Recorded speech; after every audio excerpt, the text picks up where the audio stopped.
Hey everybody, I hope you're all having a good day. My name is Cowboy Brock with the Minnesota Ghost Wranglers, and I want to thank you all for coming back here, returning subscribers. And if you have not yet subscribed to this channel, please do so, especially if you are into the paranormal. I am a paranormal investigator, and I document all my paranormal investigations here on YouTube so you, the viewers, can enjoy.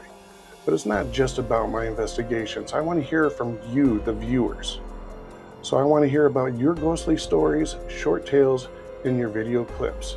Submit them at minnesotaghostwranglers@gmail.com. Which brings me to my next subject. 2 years ago, I was in Annandale, Minnesota at the Thayer Hotel doing an investigation. But before my investigation, I was performing a karaoke show, as I am also a karaoke DJ. I ran into a wonderful woman by the name of Charlotte Orlando. She found out that I was a paranormal investigator, and it intrigued her. She wanted to tell me about her ghostly stories. So I told her to submit her stories to me, and she did. Now, I should have got this out sooner than later, and I do apologize. I had some family issues come up, some health scares come up, and she's been very patient. So I thank you, Charlotte, for being patient with me. So folks, I hope that you do enjoy this. So sit back, relax, and enjoy. And don't forget to always respect the afterlife, because you never know who's watching you in the shadows. And until I see you again, I'll see you on the flip side. And be good to those ghosts.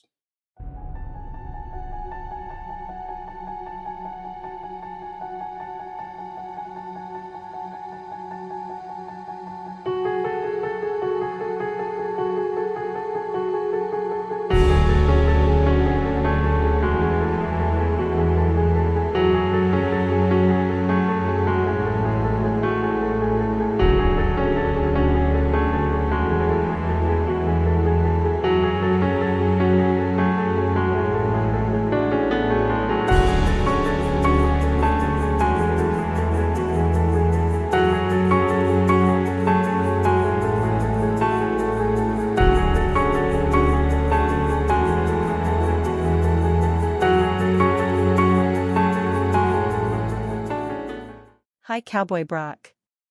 First let me say how much fun I had at karaoke the other night. That was awesome. To find out that you are a paranormal investigator was so cool. I subscribed to your YouTube channel Minnesota Ghost Wranglers. My name is Charlotte Orlando, and I lived in Fridley, Minnesota from when I was born, Halloween 1965, until I was about 4 or 5 years old. We lived across from the big house on Norton Avenue which my grandfather owned. It is near the old Medtronics. My grandfather sold the land to Medtronics for cash instead of stocks, and probably would have been very rich if he took the stock option. My family moved back to the big house in 1974 to 76. Then when I got married, my husband and I lived at the house from 1987 to 1990. My dad passed away in 2019, and that's when the property was sold and no longer belonged to our family. Bergstrand is my maiden name, Norton is my grandmother Fern's maiden name, and it was her father who built the house.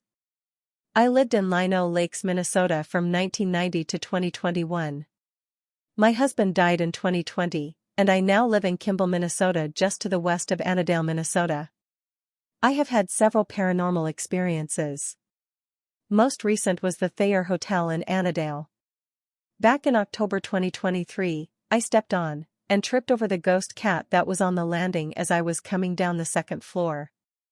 A few weeks later during the ghost tour I had a spirit run its hand across my chest and I felt extremely cold with its presence. Several other instances that are most memorable happened at the old Midway Hospital on University Avenue in St. Paul. I worked in an area that used to be the pathology lab. When Midway closed it was turned into Healtheast corporate offices. The stack of signs that I finished engraving went flying across the room. No one was there, and the door was shut. If it was gravity they would have just fell to the floor. Rumors are there is an engineer ghost who roamed the basement, but when he was near, you could smell cigarette smoke, which I did many times but not this time. I believe it had been Doug Simmons, a pathologist that took the life of his wife, in front of their kids, and then took his own a few months later. We could also hear the babies cry in the old maternity ward in the old 1926 part of the building at night. There is also a hallway in the basement that is terrifying. It is cold, and makes your hair stand up on end.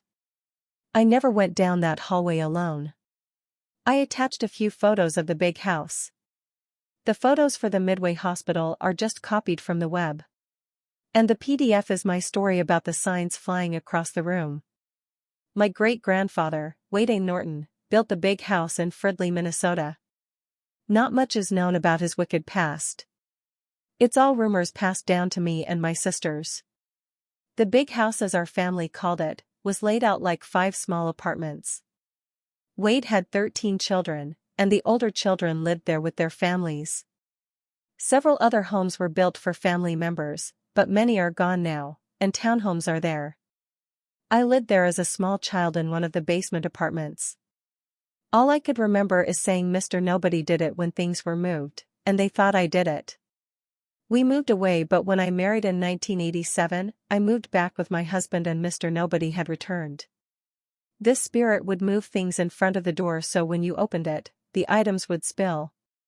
Its favorite item was toilet paper.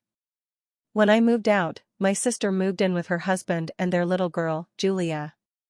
Julia also had this imaginary friend and told her his name was Mike. My sister asked me if I had any unusual paranormal experiences there, and I said yes. My ghost would put things in front of the door. She was like, OMG. Mine keeps moving my plant and shoes in front of the door. My mother said that way back in the day the house was used for moonshine, and it was also a place where the gangster, Kid, Can, Blumenfeld stayed.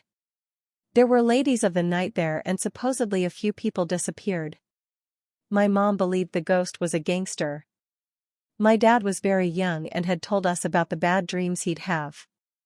He didn't know if they were real, but he said his grandpa Wade did a horrible thing to a family, didn't pay rent, and my grandmother helped bury the bodies.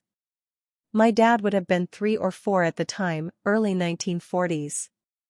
I wished we still owned the house, because if we could get equipment in there, maybe we could find out the names of those who disappeared. Since the time of telling my story, I have done a bit more research on Wade Norton, and I was wrong about the number of children. It wasn't 13, was 8.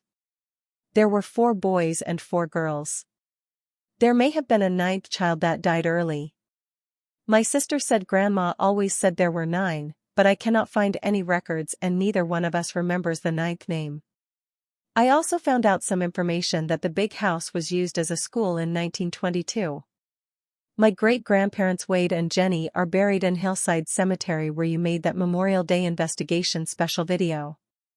Their obituaries listed this cemetery as place of burial. I don't know where in the cemetery, but someday I am going to go and find them. I have more stories that perhaps I will share another time. Since I am working on my mediumship and communicating with spirits using a pendulum and spirit board, I have contacted the other side several times with success.